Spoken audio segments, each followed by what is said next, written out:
and a very warm welcome to the second Queer Conceptions event of the Cambridge Festival this year. My name is Geoffrey Maguire, and I'm one of the organisers of the Queer Conceptions Research Network, along with Francesca Gaccioli, who you'll hear from in a couple of seconds. Francesca and I are going to keep our introduction really short. I did just want to explain how tonight's evening is going to work. So first of all, given that we're following on from Friday's screening of Seahorse, we're going to start by hearing from Freddy McConnell, who many of you will now recognise as the protagonist, as the dad from Seahorse. And actually, I was just telling him that we had over 400 people signed up on Friday for the screening, which I think is really fantastic. So thank you to all of you who came along. After Freddy's section, we're going to then move on to hear from 3 researchers from the social sciences and medical sciences who are working on projects, research projects related to ideas of queer conceptions and queer families. And then finally, we'll end up with, I hope, quite a lot of time for questions from you, from the audience, for all 4 participants. So please feel free to use the Q&A box that you should see at the bottom of your screens. And just a note about those questions, if you'd rather keep your question anonymous, then by all means just start the question with no name, and we won't read out your name when we ask the question. And also just a reminder of the code of conduct that we have at the Cambridge Festival. And this event in particular will be an inclusive space for everyone of all gender identities and expressions and sexual orientations. So that's my housekeeping bit done. Thank you very much for attending. Thanks for your interest in these Queer Conceptions events. And I'll now hand over to Francesca to introduce our brilliant chair for the evening. So Francesca. Thank you, Jeff, and good evening all. It is my pleasure to introduce Katie Dow, who is a senior research associate in the Department of Sociology and Deputy Director of the Reproductive group here at the University of Cambridge. Katie will chair the first part of our event. And I also would like to remind you that questions from the audience are welcome. So if you have any, please type them in the Q&A box, and we'll try to answer as many as possible. So over to you, Katie. Thank you, Francesca, and thank you all.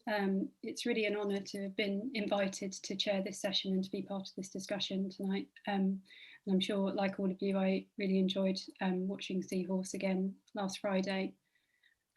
So now you know the format. So I'm going to have basically a chat with Freddy for about 25 minutes before we go to the presentations from the other speakers.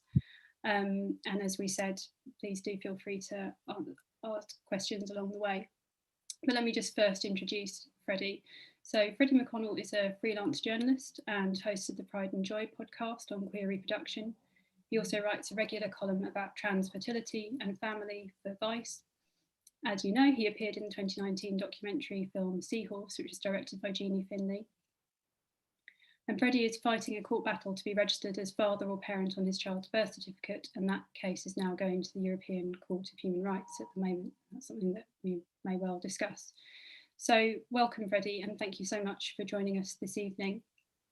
Thanks for having me. I thought I'd maybe start by talking a little bit about Seahorse since we've all just watched it recently. So I just wondered if you could tell us a bit about how you came to be involved and why you thought it was important to be part of something like this. Yeah, sure. Well, I came to be involved because I sort of had the harebrained idea in the first place.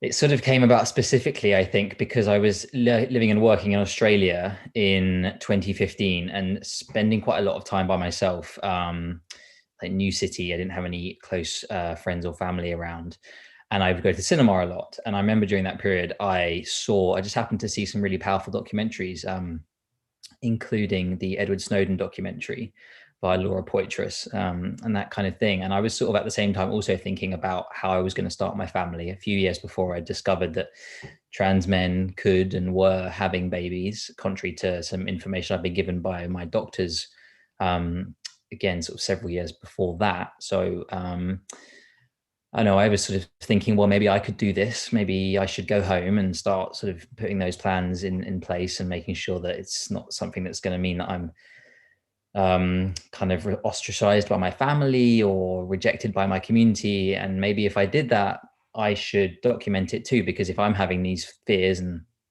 thoughts, then I'm probably not the only one, right? So, you know, and I just understood also the power of documentary to create empathy, which often as a trans person feels like what's missing in the kind of public conversation about us. So I sort of imagined documentary being a way to allow people to spend some time with me in a way which is, you know, as a kind of stand-in, an imperfect stand-in for actually knowing a trans person. So that was the primary motivation, and then the secondary one was just pure kind of information sharing. I just wanted it to be the case that no one would have my experience again of sort of thinking for several years that they were infertile and then discovering by accident or by chance that I wasn't. And yeah, so that those were the two main factors. It seems like one of the things that really comes across in the film is the importance of relationships of all kinds. And I wondered if being part of the film, which is also obviously part of your journey to becoming a dad, if that kind of made you reflect on relationships more generally in your life, and more generally maybe for trans people and their families and so on.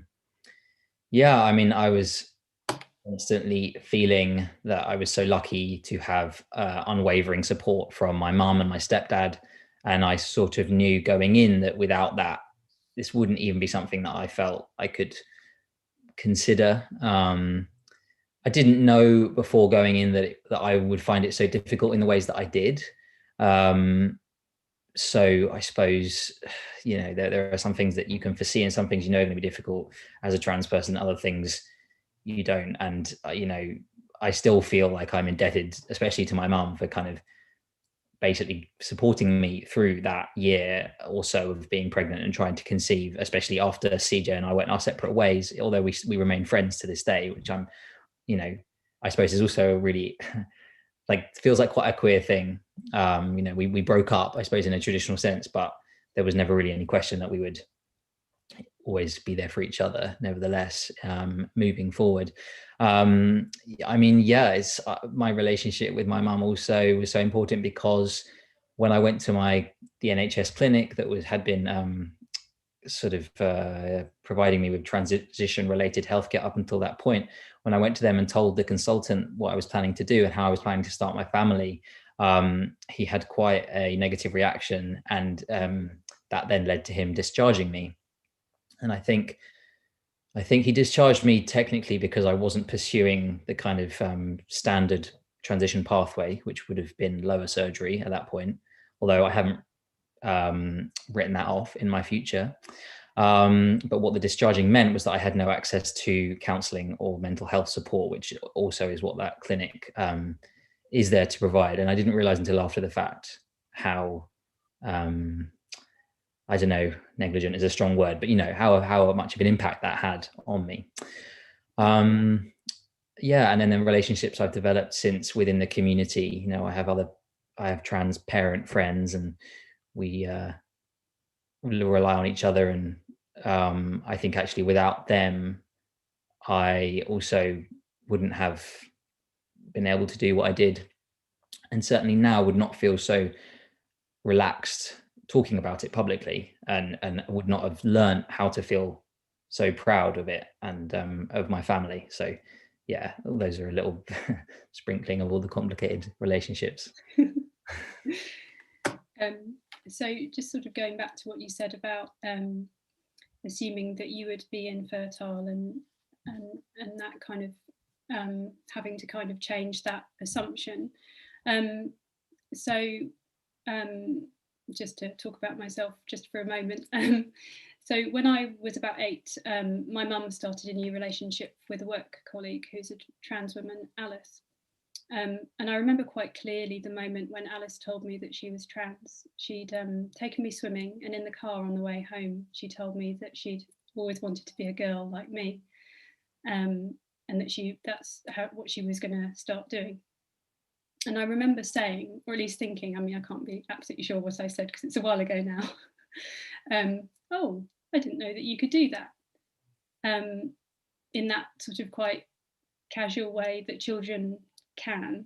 And I definitely wouldn't say that I was shocked by it, and I wasn't upset by it, by this new information, but it certainly did sort of open up a kind of vista of new possibilities in terms of what might be possible, and that, you know, actually it wasn't as simple as you're born a boy or a girl and that's that. And so this leads me to raise a theme which I think really relates to the idea of queer conceptions more generally as well, which is thinkability. And what I mean by that is the process by which things or actions or decisions become thinkable or possible, but also how thinking about something can actually make it possible or even real. And so, you know, you mentioned that you were already thinking about how you'd like to make a family, I guess, when you were still in your 20s. Can you maybe reflect a bit more about that and on how having a child and giving birth became thinkable for you? Yeah. So I always knew that I wanted to have kids from as young as one can think about such things. I never thought about how that would happen.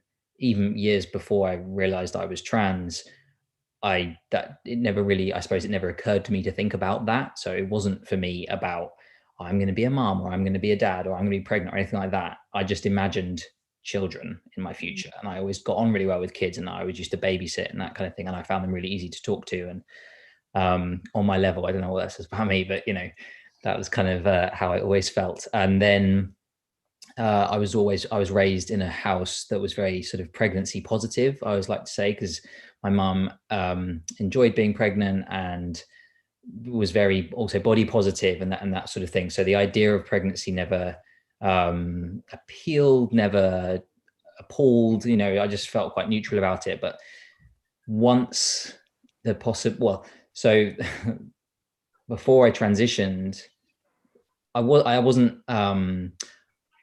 didn't assume I was going to be infertile. I was told that by my doctor. So once I understood that, I considered having a baby before transitioning. And I've already been in my early 20s. I probably would have just graduated. And it just seemed, for about a week, it seemed like a good idea. And then it suddenly seemed like a terrible idea. And I realized I wasn't ready. And I realized that actually I needed to look after myself, and I needed to transition in order to be in a position to think about becoming a parent. And I would deal with how I would do that later on. And that was a real breakthrough moment for me, just in general, thinking about my transition as something that I needed to do for myself, and that I could do, and that I was kind of allowed to do to look after myself. Because I think it took me a while to realize any of that stuff, that it was kind of valid. And then I think I just went along with I didn't question the medical side of it, of like why it would make me infertile. I just thought it must be testosterone. But I definitely also went along with the idea that I shouldn't be worried about that, because if I'm worried about that, then am I really a man? What does that mean about my masculinity and my maleness? If I'm not so much about pregnancy, because like that still really didn't occur to me. I wasn't thinking about that anymore, but just the desire for children, the desire for a family, the desire to be a parent, none of those things fit right with the model, with the sort of box I was being asked to fit myself into in order to access testosterone. I understood I had to, you know, that's often a thing trans people share amongst each other, is like, what should I say when I go to my first appointment? Obviously I know how I feel, but how I feel is probably more complicated than what this clinic wants to hear. So to make life easier for everyone, I'll just play the game, right? So yes, I think that's why also the consultant had that slightly horrified reaction when I told him that I'd watched this YouTube video with a pregnant trans man, because up until that point I'd always been sort of, I get like a model student, because I had a good job and I liked watching cricket and, you know, all these sorts of things. So yeah, it is just, you know, yeah, it's kind of terrifying. That's the gender clinic model. You know, it's sort of very binary, very linear, one directional. In terms of what is thinkable, it's very narrow.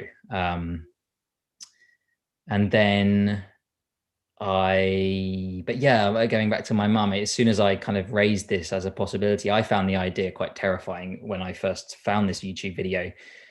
Exciting and terrifying.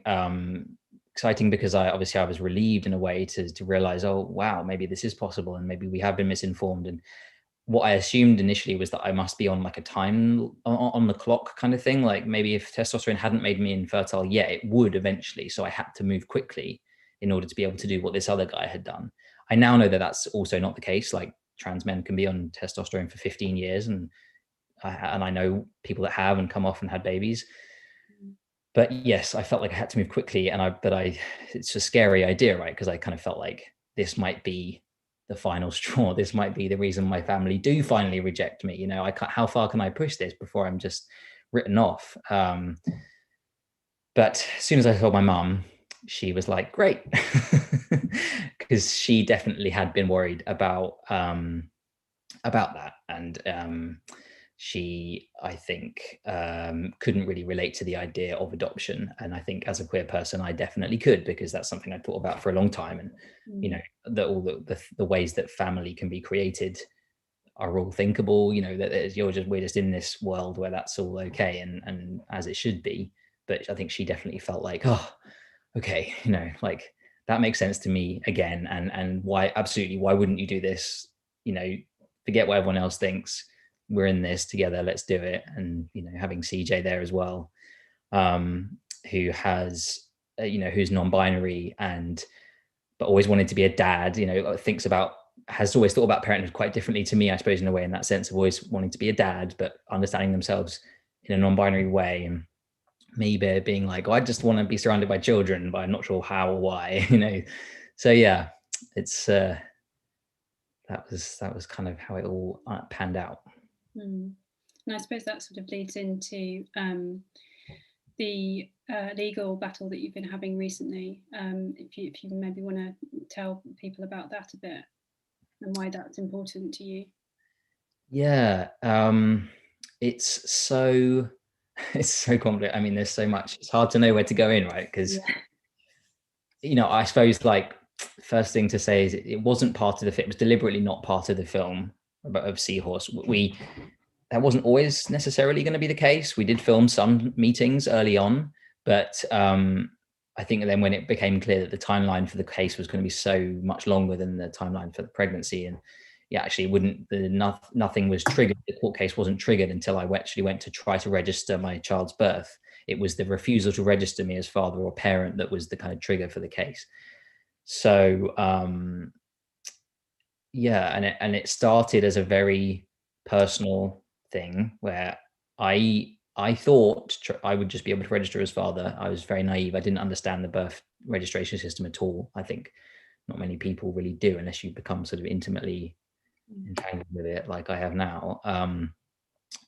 So I thought, well, if I can't, then I should try to fight that. And then I found out no one had tried to fight it before. So like that was something that was possible. And I went through a contact at The Guardian and was able to connect with, you know, specialist LGBT family lawyers, and quite quickly had this incredible team around me sort of saying, this is doable. We've like looked into this and seems like something that's worth fighting. We were quite optimistic. It was like early 2016. So this was before the GRA reform disaster started unfolding. And I felt like if I can find these people, then I'm in a good position to do this. I feel confident.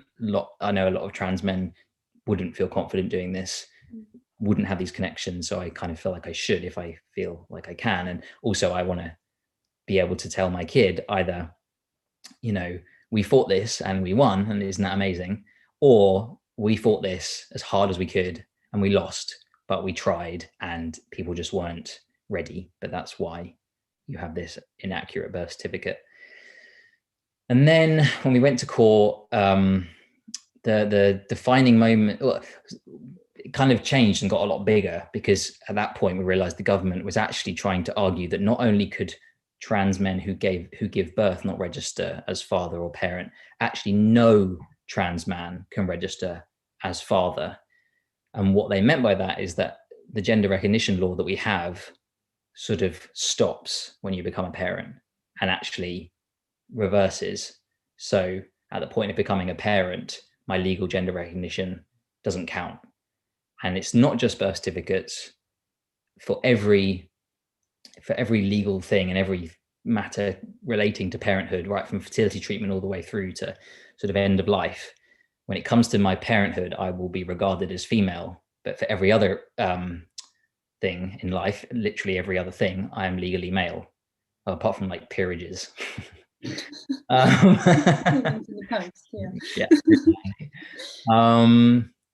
So that was really earth-shattering for me, and I'm not sure many people in court who weren't trans really understood that at the time, and I'm not sure many people have sort of realized that from the judgment. But so at that point I was like, holy crap, you know.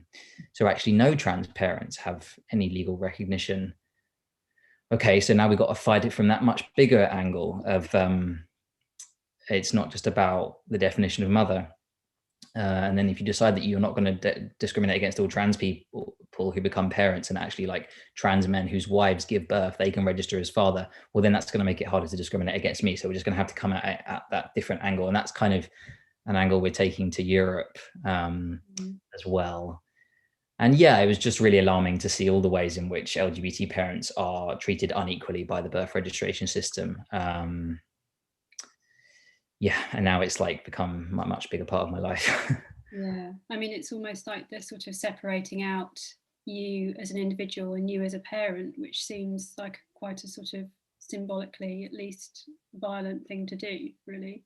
Well, it's the whole reason, interestingly as well, that the GRA really, I mean, not parenthood, but the reason European courts told the UK government and other European governments to create gender recognition law was specifically, and I can't remember the exact wording, but it's something like to take, trans people exist in a legal intermediate zone, like a limbo, basically, where they're between genders. You have to provide legal gender recognition so that doesn't happen anymore. But the UK government has, in my case now, ruled that it will for parenthood. So it's not only bizarre, it seems to me to be a kind of reneging on the commitment they made when they legislated for the GRA in the first place. And if they didn't realize the implications of what they were doing at the time, and that's not our fault, that's something that they need to actually tackle and address now, rather than just saying it's not a problem. Yeah. So we have already got a few questions coming in, so I'm just going to relay a few of them. Sure. So the first one is actually from a colleague of mine, Ampreet, who's a PhD student in my research group, who asks whether you would undergo pregnancy again to have another child. Yeah. Yeah, I'm hoping to. Yeah, to grow my family. Okay, well, there's one that's kind of related from Jess and Eli, and says, Freddy speaks at the end of the documentary of some parts of it being easier than he expected. I'd love to know what he would feel comfortable sharing about what was easier. Thanks so much. Can I remember? Whether you're comfortable or not is... Well, yeah, that's not the issue. I mean, maybe now looking back, I guess I can definitely say that I got pregnant much quicklier than I thought I would. And, I knew that wasn't necessarily going to be an issue with my fertility, but I didn't expect the experience of the fertility clinic to be so positive, for them to be so respectful. I didn't expect to have such a wonderful midwife who I didn't even have to search out. She was just there. You don't see her in the film, which is a real shame. And I didn't expect, again, as an extension of that, well, she kind of would put these things in place for me while I was pregnant. Like when I had to go for an ultrasound, she put out a call to the local birth workers world and network, and found this queer sonographer who was based at a local hospital, who I'll never forget, you know, and that kind of thing made such a huge difference to my comfort levels. And my midwife, Jo, would always come to my house for our appointments, and then introduced me to the midwifery-led unit team at Margate Hospital. And so I got to meet them ahead of time. And then when I went to give birth, they had my birth plan, and they were expecting me. And it was just, I mean, yeah, maybe I was referring to birth itself. Like, birth itself was an incredible experience. I would argue like the peak human experience, although obviously I'm in a very privileged position to be able to say that, because like I said, everything did go to plan and was uncomplicated. And I think what I found about the actual experience of being pregnant, so what I found difficult about that was not having testosterone in my system, and I found not being on T very difficult, but I didn't find the actual experience of pregnancy difficult per se. I actually found it quite reassuring to have this bump and to feel these kicks and to be reminded of why I was putting myself through that. So like, if I could have been pregnant but on T, like feeling myself, then that would have been much easier, because you can't do that because it's dangerous for the fetus and all sorts of things. But yeah, there was sort of nuances like that I didn't expect. So I have a 3-year-old daughter who I think is almost exactly the same age as your child, and she adores pink, as she tells me on a regular basis. She's constantly adopting toys and creatures as her little babies. She talks about the world as if it was divided into mummies, daddies and babies. I know she's not alone in that. And I just wondered, as a parent, how do you cope with gender norms? Because it seems to me anyway that children are like these sort of tea bags steeped in the hot water of heteronormativity and binary gender. So yeah, I'm just looking for advice really, but no. how do you deal with that? I definitely don't really have any advice, because I don't know whether any of my tactics work, you know, so, but I'm just figuring out as I go along, definitely. But yeah, I guess I became very aware and was very shocked, I suppose, even before birth, by how gendered everything was. And that made me think, wow, I don't have as much control over this as I think I do. And I remember watching a BBC documentary about gender and young kids, and there's a famous clip from it that goes around Facebook that's where they sort of change the clothes of babies, and then then adults treat them really differently unconsciously than depending on what they think their gender is. Mm. So I'm quite sort of pragmatic, or kind of evidence-based, or quite a literal person, I guess. So I just like took all that information in and was like, right, okay, so anything I think I was going to do to try to keep things gender neutral, I just need to do a lot more and be like even more conscious of it. So I mean, there's certain programs that we don't watch that are really popular because they are stealthily sexist as hell. And I've always tried to make sure that my kid has access to all sorts of different clothes, and he actually doesn't really express much of a preference yet. So I'm not sure where we are, but I've just also tried to go not overboard, but really use gender neutral language everywhere, and be really, really strict to myself about that, because I noticed, even for myself, how much I was defaulting to he all the time with people and objects.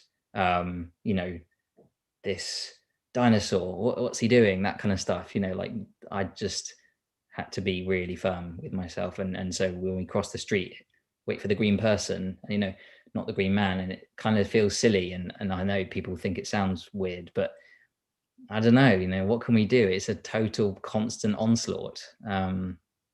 So yeah, and to an extent, I think we don't even realize still, and I hate it all. So yeah. I definitely sympathize with that a huge amount.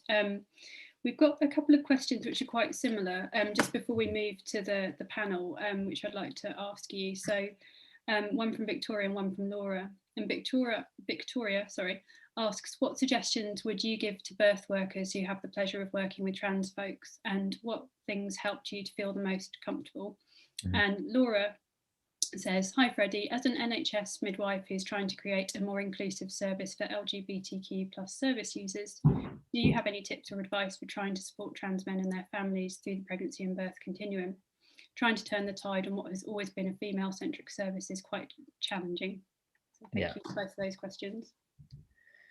Yeah, I mean, I assume most people hopefully are aware of the guidance that was released by the Brighton and Sussex University Hospital Trust, I think it is, a few weeks ago now, that obviously created kind of a completely confected backlash in the press. And but that's really good. That's about gender inclusion, and it not only is full of practical advice, but makes very clear how to navigate kind of criticism and backlash, and how caring for trans and non-binary parents shouldn't affect the way you care for women, and has framed things. And I think this is just useful in general when if you encounter a pregnant trans person, to remember that it's all about additive stuff. It's all additive. It's all extra language that you might include in your vocabulary for them, not for everyone, right? Like things you might offer as well as what you already offer, not wholesale change to the system, which obviously works brilliantly for lots of people. So that's the kind of mind frame, I suppose, to have. It's not about changing everything. It's not a massive task. You might encounter one person every few years that needs a bit of a different approach. So yeah, and most of the people I encountered, maybe I'd met them once, but like often it wasn't even as much as that. And I think all they needed to do was use my correct pronouns and not call me mum, and it never happened. And I don't think that's because anyone went through like special training. I think it was just a little bit of extra care. It was just being good at what they were meant to do anyway, which was being caring and thoughtful and compassionate.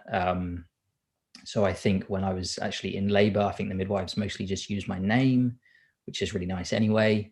I think, just on a practical level, offering appointments at home was huge. And obviously that's difficult right now. But yeah, not having to be in those spaces where pregnancy is framed in such a female-centric way, understandably. But that's really what I found difficult, and I think what a lot of trans people find difficult isn't our own subjective experience, because we understand that we've made this decision, we know who we are, kind of thing. But it's when you're plunged into an environment where all the posters and all the forms and all the language and every other person is female-centric, that you just start to feel alienated and maybe at risk. Yeah, that's really helpful, thank you. So at this point we're going to switch to our panelists. So we've got 3 speakers who are each going to speak for about 10 minutes each, and we're going to start with Zoe. So Dr. Zoe Stewart is an academic clinical lecturer in obstetrics and gynecology at the University of Leicester. Originally from Australia, Zoe completed her PhD in obstetric medicine at Cambridge. And as a queer woman who is currently pregnant, Zoe therefore has both a personal and a professional interest in queer pregnancy and parenting. So thank you, Zoe. Thanks so much for having me. I'm so delighted to be able to be here tonight for what's already, I think, a really interesting discussion about parenthood and the LGBT plus community. When I think about queer conceptions and parenthood, while I was watching Seahorse, and indeed in my own journey to parenthood as a queer woman, my overwhelming feeling is that this process is one that's fundamentally different from what the large majority of heterosexual couples experience if they choose to parent. So for us, it's a process that's generally less private. It necessitates involvement of a third party. And one of the really striking things is it's so much more medicalized, and it has to be so much more of a deliberate decision in the large majority of cases than it does for our heterosexual counterparts. My role today is to take you on a bit of a whistle-stop tour of the options available for queer people wanting to pursue parenthood, and to provide a bit of a medical perspective. So in the UK, we're actually relatively lucky, although I know we've heard of some of the legal challenges that are still there. We do still have some of the most progressive LGBT plus parenting rights in the world, and access to a wide range of options for queer people to have children if they want to. But unfortunately, there are still significant challenges that exist with each of the different options. Firstly, I think it's really important also to recognise that many queer people choose not to parent, and that reported desire to parent is much lower among queer people, and particularly among trans people, than it is among non-queer people. Research explaining exactly why that is lacking quite severely, but one can easily assume that stigma and discrimination, stereotypes, as well as the kind of biological, social, financial and legal constraints that I'll talk about and other speakers will talk about today, also play a significant role. As legal barriers are progressively removed and society is becoming more supportive of LGBT plus families, parenting intentions are also increasing. So, for example, in the UK, we've seen an almost doubling in the number of same-sex families in the last 5 years to more than 210,000 in 2019. Unfortunately, though, until this year, gender identity hasn't been included in the census, which means that trans parents are often invisible, and we don't really know how many trans parents exist across the UK. I think it's also really important to recognise that there are many queer people who are, for example, in a relationship with someone who produces the opposite gametes, so where one person produces sperm and the other person produces eggs, and they can conceive in the conventional way. So a lot of what we're talking about doesn't apply to all queer people by any means. We also know that queer families are much more likely to include diverse makeups. So stepchildren, for example, are far more common in same-sex than in opposite-sex couples. So again, as an example, in the US, we know that about 10% of children living with opposite-sex couples are adopted or are stepchildren, but this number jumps up to 45% when we look at same-sex couples. So we've kind of already mentioned that adoption's a really popular option and indeed a great option for many LGBT plus parents. In the UK, LGBT plus parents account for about 1 in 6 adoptions. And this avenue is great because it provides an option that's completely independent of a person's biology and allows single people or couples of any gender to become parents. That said, the process can be really long and arduous, and it relies on a third-party person to determine one's suitability to become parents and decide whether or not we have that right. It's really selective and it's a tough process. We also know that adopted children often require additional support and are frequently adopted after the infant stage as well, which doesn't suit some families. So many people who have a uterus instead opt to pursue pregnancy. And this can happen in a range of different ways. So as we saw in the documentary, probably the most commonly recommended medical option is intrauterine insemination.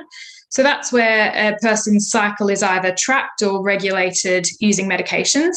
And then around the time that they ovulate, they attend a medical clinic to have their uterus, and here's that horrible, rather weird phrase again, flooded with sperm, which can be known from a known or an unknown donor. It has a roughly 10 to 20% chance of working per cycle. And unfortunately, it's not available on the NHS, so costs several £1,000s per cycle. Given the costs and the chances of success, a lot of people instead choose to pursue IVF, which is where eggs are harvested, mixed with sperm outside the body, and then an embryo is replaced into a uterus. This process has a slightly higher chance of success. So instead of the 10 to 20%, we're talking about 30 to 50% chance per cycle. And it also allows for a little bit more flexibility in terms of using donor eggs, which can either be from somebody's partner or from anonymous donors again. So again, the sperm in that situation can be from either a known or an unknown donor. IVF generally costs around double that of clinic insemination. And the access to funding to cover the costs of IVF varies substantially around the country. In most cases, same-sex couples aren't eligible for NHS-funded IVF, but interestingly, in some situations, couples where one person is trans can actually have slightly improved access to this funding. And that's because, as an example, you might have a couple where there's a man and a woman, where one of the members of the couple is trans, and they require fertility treatment in order to create a pregnancy. And so it's considered a biological problem to solve in terms of creating a pregnancy. Whereas if you have single people or same-sex couples, generally there's no inherent biological infertility, as in theoretically, if the person had a different partner, they could have biological children. And so it's considered a social choice. And as such, there's no funding available for it on the NHS.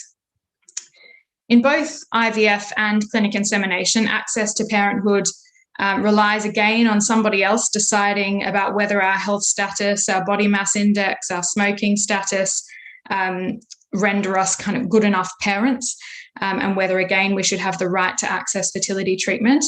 And as well, they're quite reliant on the financial situation of the prospective parents. So for couples that want to avoid these hurdles, a more DIY approach can be taken with home cervical insemination.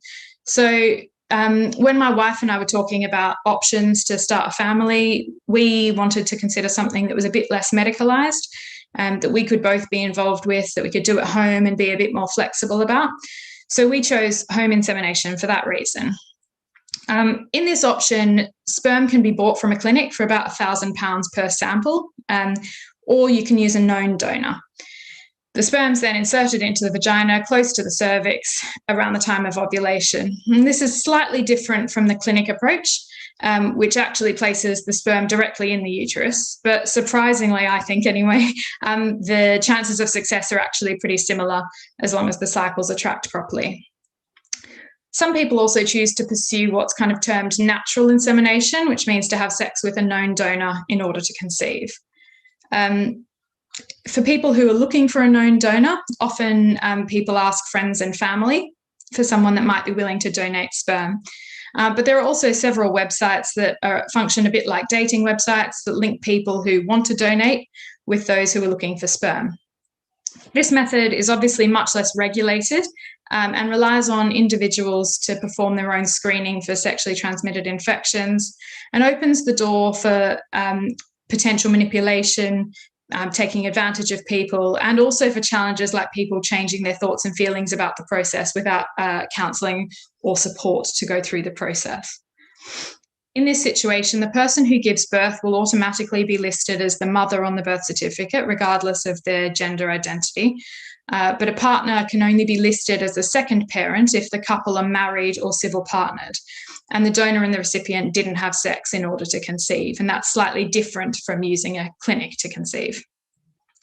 If these criteria aren't met, if that's not the case, then there's room for challenges to parenthood that can be brought by the donor. And so there's a legal vulnerability there.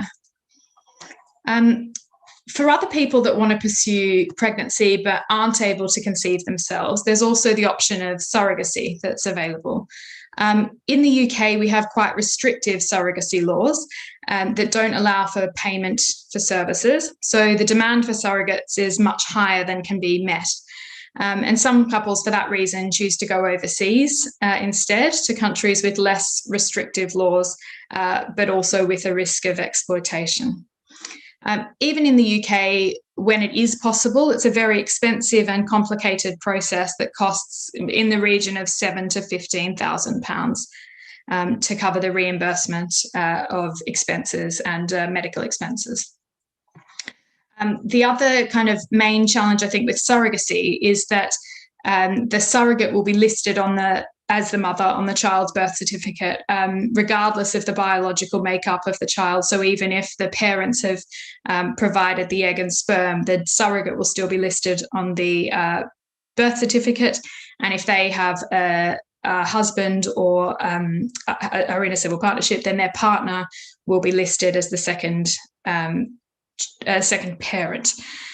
The surrogate also has the right to change their mind at any stage, including after birth, which means that they can decline to relinquish their rights to parenthood. So it's a risk for the sort of commissioning parents, if you like. Regardless of the method of conception, many queer families choose also to pursue co-parenting, which was again covered a bit in Seahorse, which is where two or more people who aren't in a romantic relationship choose to parent together. As I say, again, that can happen kind of regardless of the method of conception. So for queer people, and particularly for trans people, the journey to becoming parents can be particularly difficult. While technically on paper, there aren't actually all that many legal or medical barriers in the UK, you can see that the challenges are vast and vary quite considerably depending on which options people choose to pursue. Queer and trans people have always had children, but because of a lack of data and research about our lives, our stories are often invisible. And this contrasts, I think, quite starkly with the increased variability that people often report as pregnant people who don't fit the mainstream narrative. And Freddy touched on that a little bit in terms of attending clinics and things. As we know, hormonal treatment doesn't necessarily mean a drop in fertility. And in fact, trans men face much higher than expected rates of unintended pregnancy as a result. Sadly, medical misinformation abounds, and medical services still are failing to properly address the needs of queer people. Trans people in particular are often not considered in maternity and abortion services, and frequently report that they're not counselled properly about contraception, fertility options, and sperm and egg storage prior to starting hormonal treatment either. As doctors, we definitely still fall into the trap of assuming far too frequently and falsely that trans people don't want to have children, and as such, they don't get the care that they deserve. But I don't think it's all bad news. The services are slowly moving in the right direction. So as I say, in 2021, for the first time, gender identity has been included in the census, which I think is a huge step forward, and should mean that in the not too distant future, we have a lot more information about the trans parents and families that exist in the UK. Again, we've sort of already touched on tonight the changes that have been introduced in Brighton and Sussex, which I think are also a great step in the right direction to work towards more inclusive spaces for trans and gender diverse pregnant people. So including making language more inclusive when caring for these patients. So talking about pregnant people and parents rather than mothers, talking about human milk feeding and chest feeding rather than breastfeeding, if that's what the language that the person feels most comfortable with, and making sure that staff are familiar with and can tailor the service to provide a service that most appropriately serves the needs of each individual patient. There's also a large project ongoing that's funded by NHS England called ITEMS, which is improving trans experiences and maternity services. It's nearing completion and hopefully will be published relatively soon. And the aim of that project is to curate and gather evidence to see how maternity services can be improved to meet the needs of trans and non-binary birthing parents. So I'm hopeful that with these kind of increasing attention, the projects coming out, that hopefully the inclusive services across the country can become more inclusive for trans and non-binary people. I really look forward to a time when our diverse families are celebrated both by society but also by my profession and nursing midwifery colleagues as well as medical colleagues. And we're all people, regardless of our sexuality and gender identity, are free to make choices about parenting without the barriers that are currently there that I've currently talked about. I'm really looking forward to taking kind of any questions and to discussing it more with all of you. Thanks. Thank you very much, Zoe. Picking up your mention of surrogacy there, our next speaker is Dr. Marcin Smietana, who is a research associate in Reproductive at Cambridge, and a dear colleague of mine. And his research focuses on gay men creating families through surrogacy and adoption in the UK, USA and Spain. So over to you, Marcin. Hello. Thank you very much. First of all, thank you, Freddy, for this journey and for this film. And also thanks to your mom and family who are just wonderful. I really so enjoyed watching the film. the other day with my partner. And thanks to Katie, Jeff, Francesca, Christina, Cambridge Reproduction Initiative, and Zoe for such a comprehensive introduction. So I would like to hopefully contribute to this conversation from my research with gay men who have children. And I'd like to briefly mention 4 themes from my research, as I think they are connected to the film and to Freddy's journey. And I was thinking about those themes from my research when I was watching the film. First, in terms of the studies that I'm drawing on, following on my PhD research with gay men who have children through adoption and surrogacy in Spain, I've pursued 2 studies with gay dads through surrogacy. First, I conducted qualitative interviews with 20 families of gay men in the United States. They were carrying out surrogacy. And then in my current study, I've spoken to 25 families of gay men who live in the UK and who've pursued altruistic surrogacy in the UK or compensated surrogacy overseas. So this study is part of the Changing Infertilities project funded by the Wellcome Trust and run within the Reproductive Sociology Research Group. And so the first topic that I've thought about based on this is the one that we've already mentioned when Katie was speaking to Freddy about thinkability of having a family. Because at the beginning of the film, Freddy's mom says, so he was told, like most trans men are told, when you transition, you'll become infertile, which is untrue. Freddy's mom says. And then at the end of the film, also Freddy says, I think anyone has a potential to feel that way, meaning to have a child and love it. So likewise, most of my interviewees, for most of them, there was a transition from parenting as something that was unthinkable to them, to its thinkability, to being able to imagine it at all. And I'd like to read a quote here from Luke, who is a 32-year-old gay dad through surrogacy in the UK, and who said, quote, I think early on, I always wanted to have children, but I didn't know it was possible for someone in my position, end of quote, right? So this shift happened for those men in thinking about families. However, among the youngest of my interviewees who were in their 20s, this consciousness that they could have children as gay men was already present from the beginning. So perhaps we can start discerning some generational change. And here again, I'd like to read a quote from Rob, who was 29 years old, and he was in the process of surrogacy in the UK when I met him. And he said, quote, for as long as I can remember, I always said that I wanted to do surrogacy. Now there is an option that exists out there, end of quote, right? So this happened, first of all, to a few younger interviewees. And the thinkability of this option, being able to imagine this option, is related to the social context of people's perceptions, whether in the extended family, at work, or in broader society. And here, for example, in the film again, Freddy says, all those things about having a family, will they be accessible to us? And later also, I was worried about people, if I should tell them or not. I don't want it to become a story, given how other guys carrying babies have been treated, right? It's about the social context. And this context is also part of gay parenting and gay men's use of surrogacy. In the UK, gay rights, including reproductive rights, belong to a relatively recent political shift. For example, altruistic surrogacy has been available since 1985, to gay couples since 2010, and to single people only since 2019 in the UK. Moreover, NHS-funded IVF is not yet normally available to gay men. None of my interviewees was able to use it. Finally, gay marriage has been legal in the UK only since 2013. So what is more, in the background, surrogacy is not legal in most European countries. Only 14 states of the European Union, which is just a half, allow adoption by gays and lesbian people. So even though a lot has changed, queer people remember being marginalized, and in particular being marginalized as reproductive subjects. Which is relevant to the second point that I want to make, that is the theme of what kind of family is thinkable, which is also related to what family seems natural and what family seems less questioned or less questionable.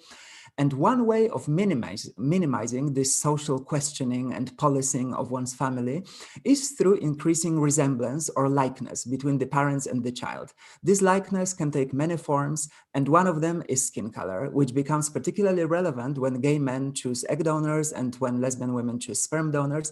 And it was also present in the film. When choosing a sperm donor, CJ said, "I kind of hope the sperm donor looks a bit like me. And it'd be nice if they looked like they could be my kid." So it was choosing a black donor in the arrangement with CJ, given that CJ identified as black, and then choosing another donor later without CJ. So in my research, I came to understand that matching in the choice of gamete donors is a strategy of care. It's an expression of care about the well-being of the future children and family, care about how the family and the children will be perceived and how they may be made to feel by others, depending on their looks. Among my interviews, there was a desire to look like a natural family, and thanks to this, not to be questioned as a family, not to be stigmatized. So here again, I'd like to read a quote from Theo, a 38-year-old British gay dad through surrogacy, who says, quote, "Our kids already are going to be different. And then, so then it's going to be, why have you got two dads? And then if they look, so we also want them to look like us. We want the least amount of questions that ask us to validate our own family's existence." And I think that also interestingly relates to one of the questions that I've seen in the chat box. One of the last questions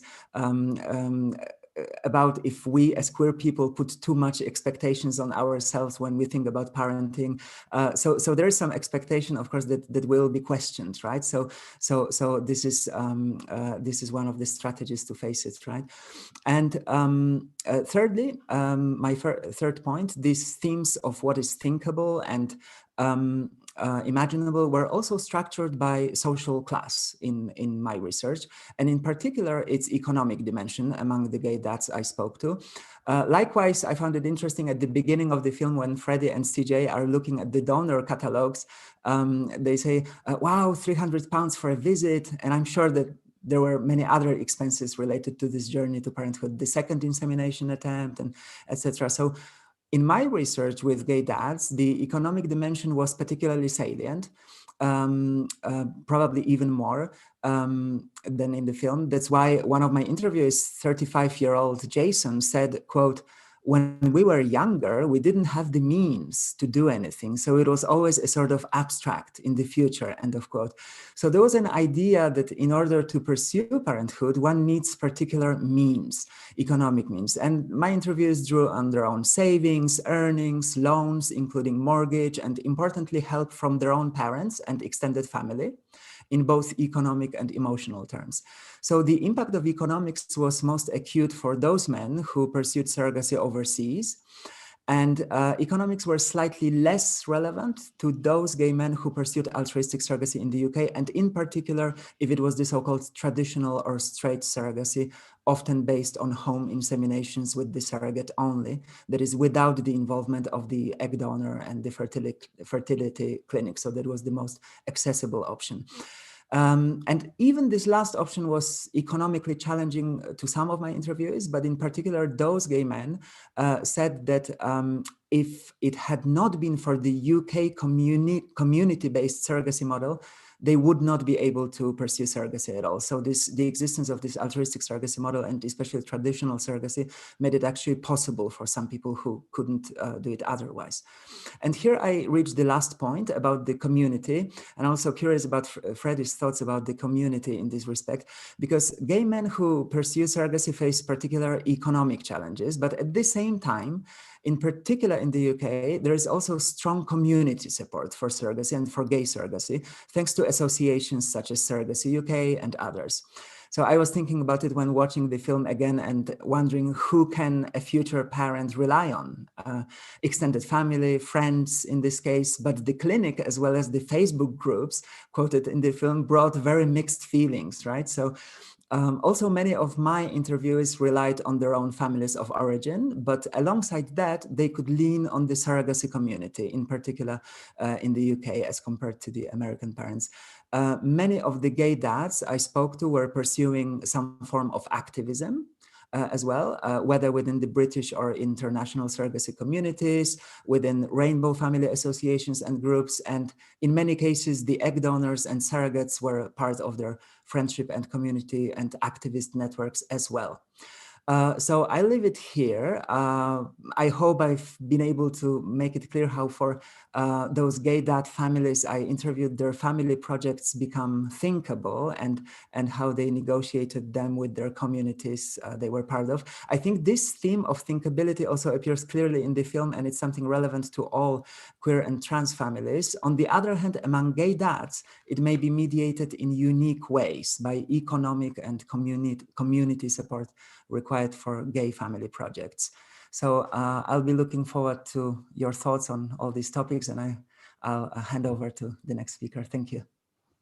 Thank you very much, Marcin. And just since you came back to thinkability there, I'll just mention that we had a really interesting comment in the chat who said, I think it would be great to add Janet Mock's term possibility model to the conversation as well, as it addresses the step before thinkability in a wonderful way. So thank you very much for that suggestion. So finally, we have Susie Bauer-Brown, who's a final year PhD student at the Centre for Family Research at Cambridge. And her research takes a qualitative approach to understanding the experiences of trans and or non-binary parents within parenting spaces and the experiences of binary, trans, non-binary and gender questioning adolescents at schools. So over to you, Susie.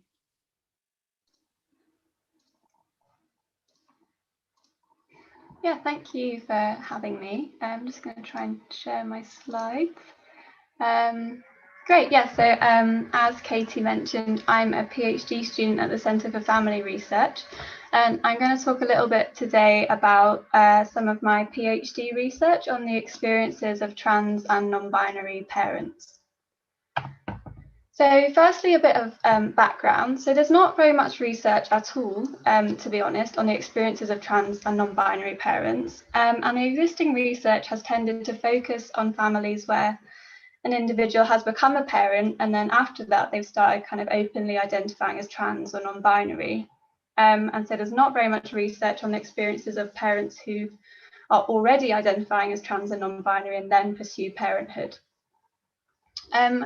There is a growing body of research on the pregnancy experiences of trans men, particularly. But there's a lack of research on trans women and non-binary parents. And also there's a real lack of research on experiences of different routes to parenthood, such as adoption, and also kind of after that transition to parenthood. So parents' experiences, you know, in parenting spaces after they've become a parent. So the research questions that I wanted to focus on for the study then were, what are the experiences of trans and non-binary parents in parenting spaces, and how do parents navigate these spaces? And there's also been a kind of lack of intersectional research on this topic. So intersectionality suggests that rather than just thinking about, for example, the category of gender, we need to also think about intersecting categories such as ethnicity, ability or disability, class, and sexuality as well. But there's not really been any research that takes this approach to understanding the experiences of trans and non-binary parents. So the second research question was, what is the relationship between parents' unique identities and their experiences in parenting spaces? And importantly, I was looking at identity kind of at an individual level, but also kind of at a family level, so family characteristics, such as the number of parents in a family, the route to parenthood that people had used, and things like that. So this was an interview study. So I interviewed 13 trans and non-binary parents within the UK and conducted semi-structured interviews, which ranged in length from about an hour to nearly 3 hours, and covered a really wide range of topics, including parents' relationship with their children and also their engagement with the outside world as well. And in terms of the participants, there was a real diversity in terms of gender identity. So trans masculine identities, non-binary identities, and trans feminine identities as well. There was also a diversity in terms of routes to parenthood. So parents had used IVF as well as unassisted conception, a known sperm donor, and also adoption. And there was a diversity in terms of family forms. So there were single parent families, two parent families, and multi-parent families as a result of both polyamorous parents and platonic co-parenting arrangements as well. There's also diversity in terms of whether parents are experiencing financial difficulties and in terms of disability as well, which offers an opportunity to kind of take this intersectional approach that I mentioned earlier. And the majority of participants identified as white. So I conducted a thematic analysis, and this diagram just shows kind of the three main themes. So the first theme was that of a highly normative world. So participants experienced parenting spaces as being kind of highly normative. And because of this, they used two strategies to navigate these spaces. And these strategies were being a pragmatic parent, but also being a pioneering parent. And I'm going to explore a bit more about the kind of tension between these strategies using quotes from participants. So as I mentioned, parenting spaces were seen as a highly gendered world and a highly normative world. So as Gemma said about pregnancy spaces, support networks, breastfeeding, toddler groups, baby groups, hospital, anything, it was all very much mums and women. And experiences in adoption were also found to be highly normative. So for example, Max said, the adoption ended up being a contested adoption, which was horrific. The local authority used homophobia and transphobia to suggest that I shouldn't be a parent. And these experiences also occurred within fertility clinics. So in Kim's experience, for example, the first clinic we went to rejected us for what we considered to be spurious grounds. It would probably break the Equalities Act. We felt it was a little bit eugenic, to be honest. And Kim's family was rejected from that clinic because there were disabled parents in their family, they were a co-parenting family, and because they were trans. And you know, that does break the Equalities Act for a clinic to refuse treatment based on those things. And this also occurred after the transition to parenthood. So as Yannick said, I usually undergo some kind of exam before my children are allowed to be invited for play dates. I guess the trans identity goes with other minority identities. So as I mentioned, the second theme was that of being a pragmatic parent. So this involved kind of negotiating disclosure and avoiding certain parenting spaces. So for instance, Charlie said, some of the people that I've met, the parent friends, the schoolgate friends, some of them I haven't come out to because my child really likes their kids. There's always a decision to make about whether or not it's going to be safe. And this was found to be very stressful to navigate and also frustrating and erasing. So for example, Gemma said, there were times when I was upset because someone didn't use the right pronouns. I didn't make an effort to make them use them or make them say them, which I think was more frustrating for myself than for other people. And as I said, I took a kind of intersectional approach, and some parents were more able to use pragmatic strategies than others. So for example, Robin said, I'm really privileged in the sense I tend to get that admiring look that people tend to give to single dads who are giving their baby a bottle. People don't doubt my ability in the way that they would if I had a mental illness, or I was disabled, or if I was a person of colour, or if I was non-binary perhaps. And as Robin speculated, other parents had very different experiences. So for example, Amal said, being in the community I'm in, I don't actually know any other brown trans people, and that's very isolating. And I know when I go out in this area, people are confused by me, and that's very isolating as well.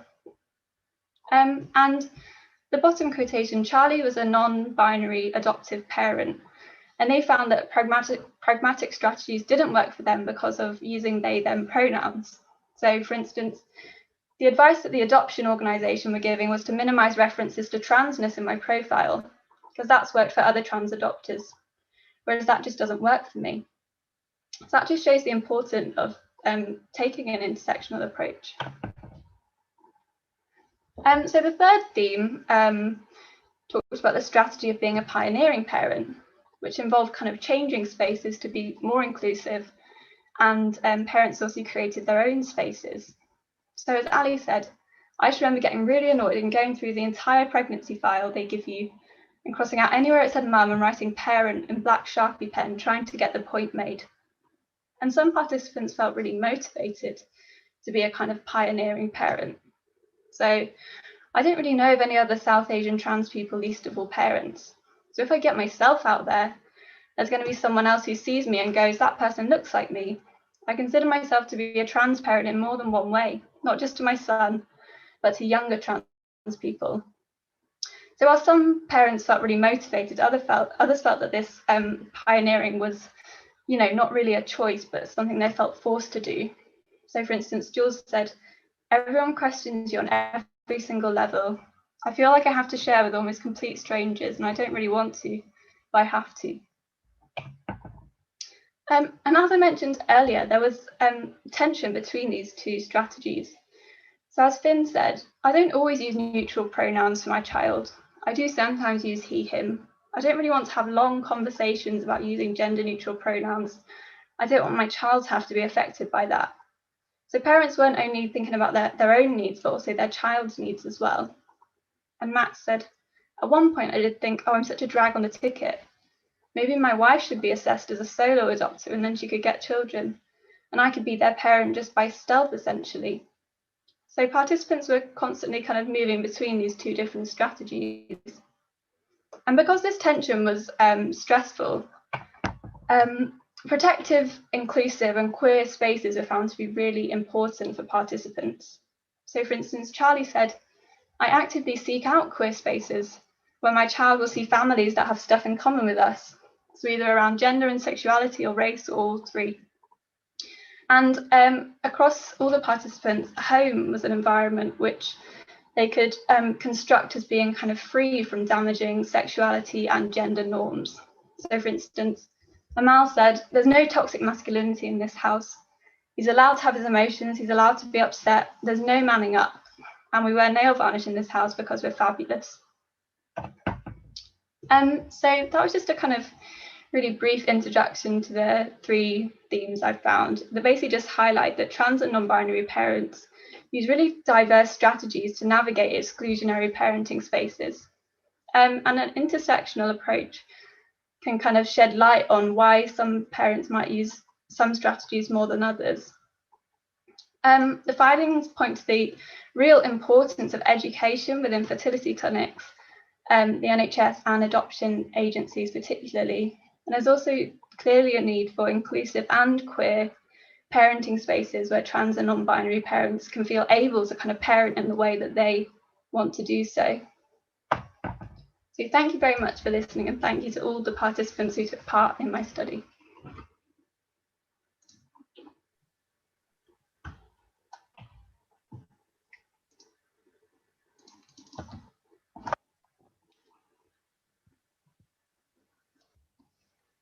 Thank you so much, Susie. So at this point, I'm going to hand over to Geoff, who is going to lead the rest of the more open discussion. So I'll hand over to you, Geoff.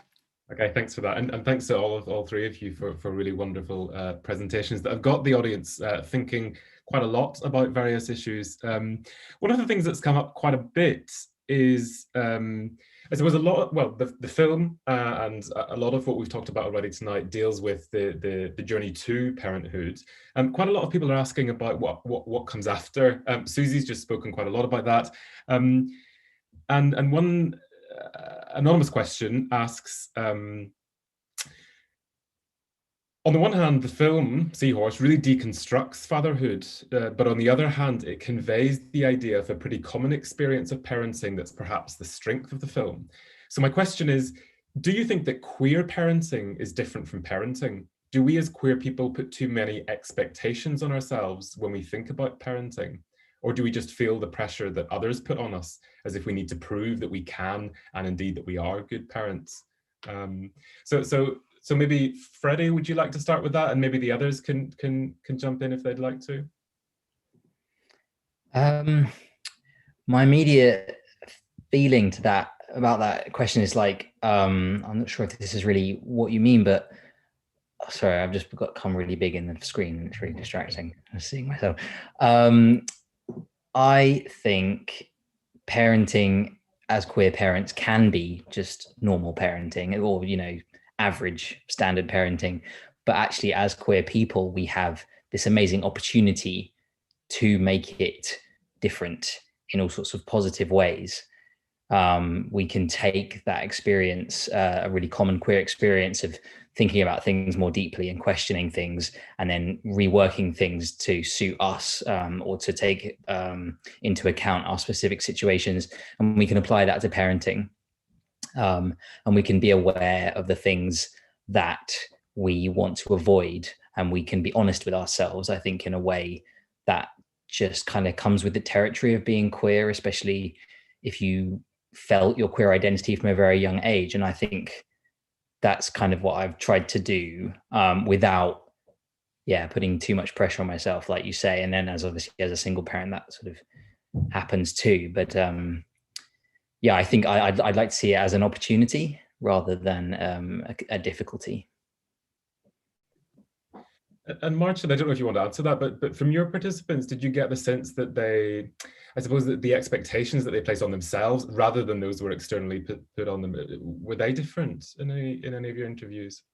Yeah, I would agree with both. On one hand, I would agree with Freddy totally that when I asked all my interviewees what they wanted to teach their children or what kind of family they wanted to be, all of them somehow put an emphasis on diversity and on openness and on teaching this kind of values, right, to their children. And so it was an opportunity for them. But at the same time, within all the interviews, there was this idea of wanting to be ordinary in some way, because that would help those families not to be questioned or not to have to prove themselves in some way in the eyes of others. So maybe for some of them it was even wanting to make up somehow for something that could be criticized, right? So I think both things were present there.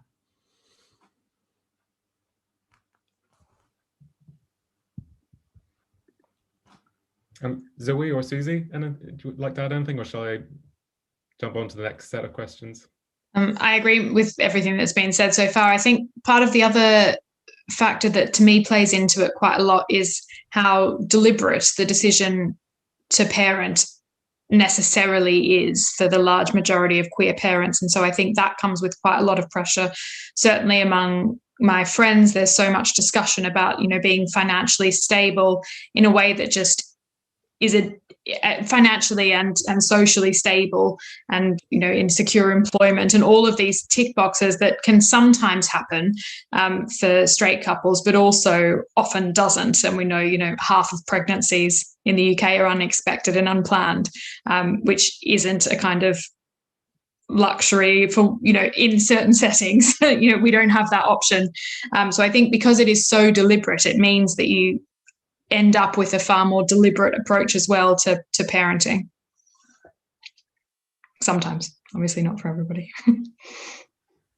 Yeah, and I would just add to that from the experiences of my participants, the kind of all the parents in the study really spoke about making really deliberate decisions about kind of trying to avoid reproducing gender norms, and were really worried, about their children going to school and kind of coming into contact with these kind of gender policing, and parents that kind of using really diverse strategies to manage that. And going a bit back to what you were saying, Marcin, some of the parents in the study found that parenting was seen as kind of like a normalizing, social location kind of thing, and they resisted that because that involved being, coming into contact with a lot of damaging norms that they'd managed to kind of disassociate from, and create really queer spaces that they felt really accepted, and having to come back, to joining, mother and baby groups and things like that. And they found that kind of tension to be quite challenging at times.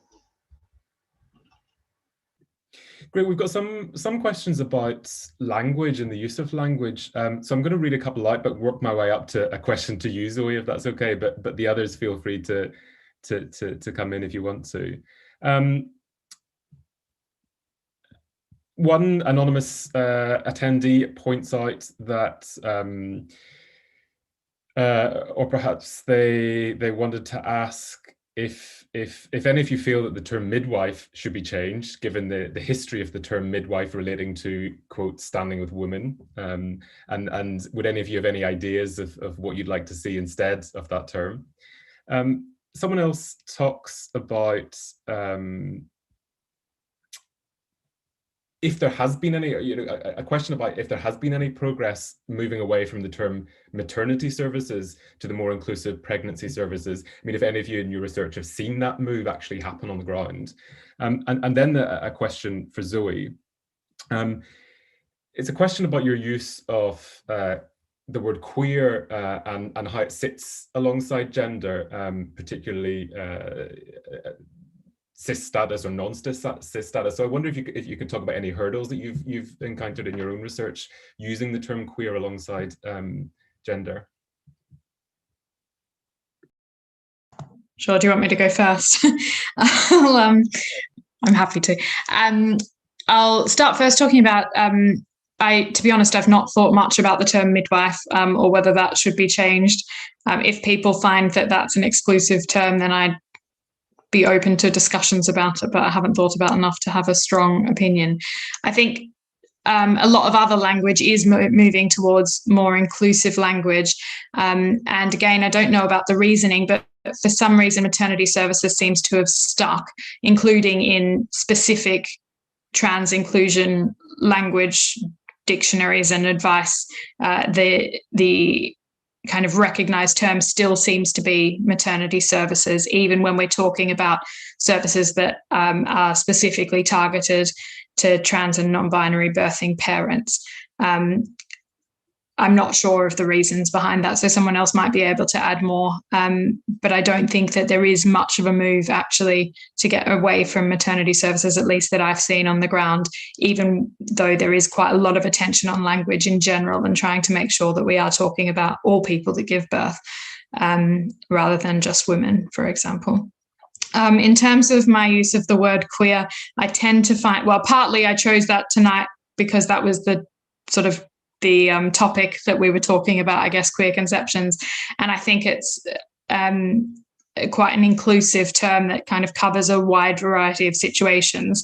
In terms of that including some cis and some trans people, for sure it does, but that's part of the reason that I use it, because I think when I use it, I am referring to a wide variety of different situations. And certainly in a clinical context where people are less used to using these kinds of terms, I have many colleagues who don't understand kind of fairly what most of us would probably consider fairly standard language in queer spaces.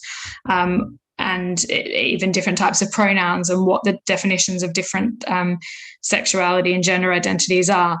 I think in those situations, yes, you can run into trouble using kind of any of these bits of language, and you often have to explain what you're actually talking about. But I consider that sort of part of my job, actually, to make sure that my colleagues understand what I'm talking about and aren't too scared of it. Because I think, like Freddie said, it doesn't mean that we have to change the way that we care for women who use the services. It doesn't mean that we are no longer allowed to, say the word breast and all these kind of ridiculous rumors that are going around.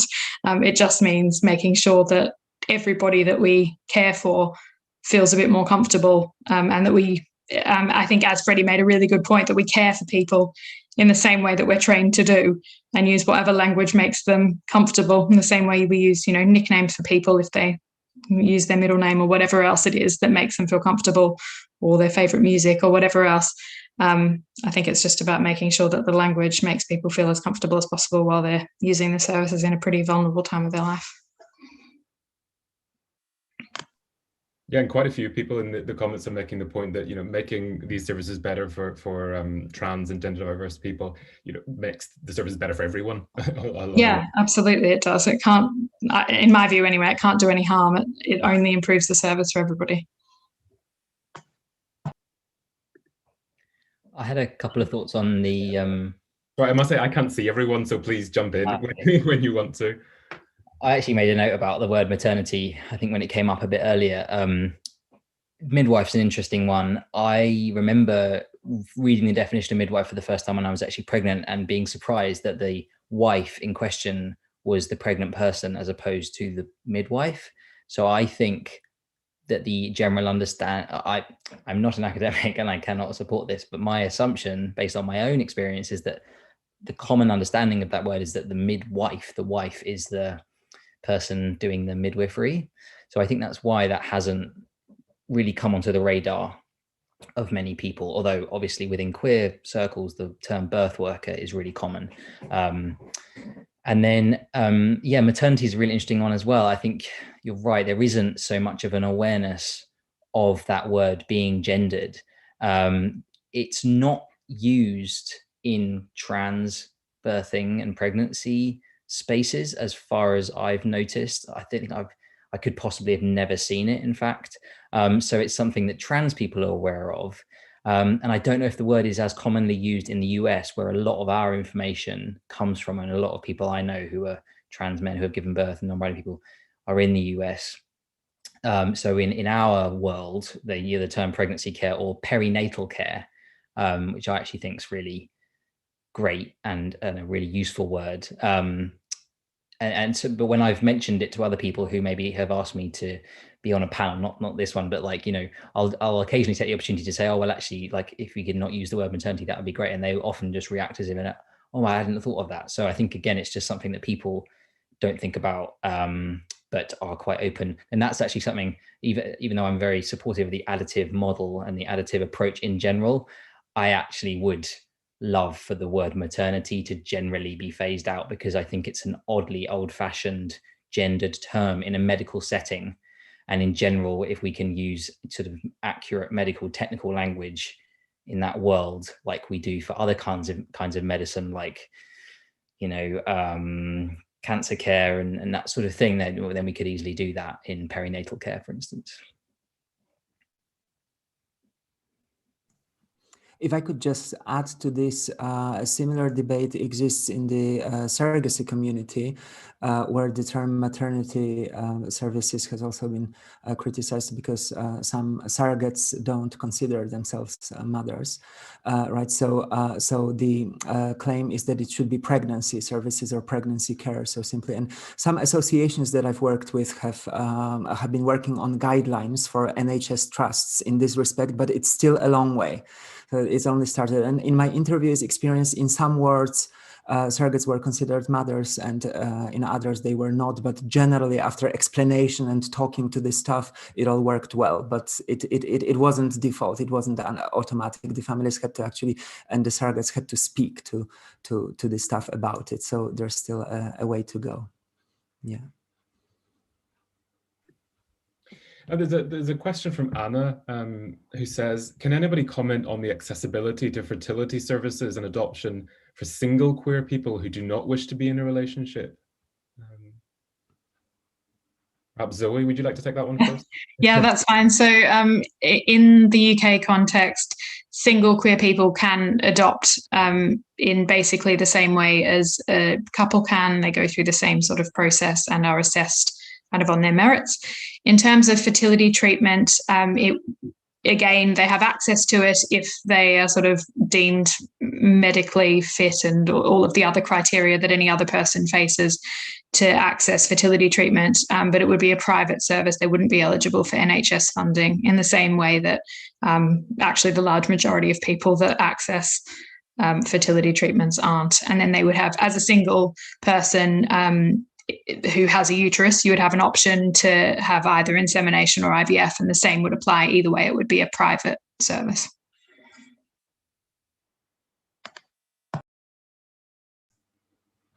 If I can just add to this very briefly, I've been happy and lucky, I think, to interview two of the first two single gay dads through surrogacy in the UK after the law was changed last year. There's also a community website and people have actually started using the new law in this respect. So that's about surrogacy, but of course, as Zoe says, that's also available in other cases. And in that sense, that fertility treatment also, I suppose, should apply. It applies to trans people when we come to think about preserving our fertility, and that's another step at which it's not accessible. So for a trans woman who's about to start cross-sex hormones, generally she will not be able to get funding for that. And I remember being sort of very briefly told in an appointment, oh, well, you could look into NHS funding to freeze your eggs, when I was being told that that was necessary because I was going to be made infertile. But in the same breath, sort of, oh, but you won't get funding for it. And also, you shouldn't really care anyway if you're a real man, blah, blah, blah. So, that's my personal experience of that kind of thing.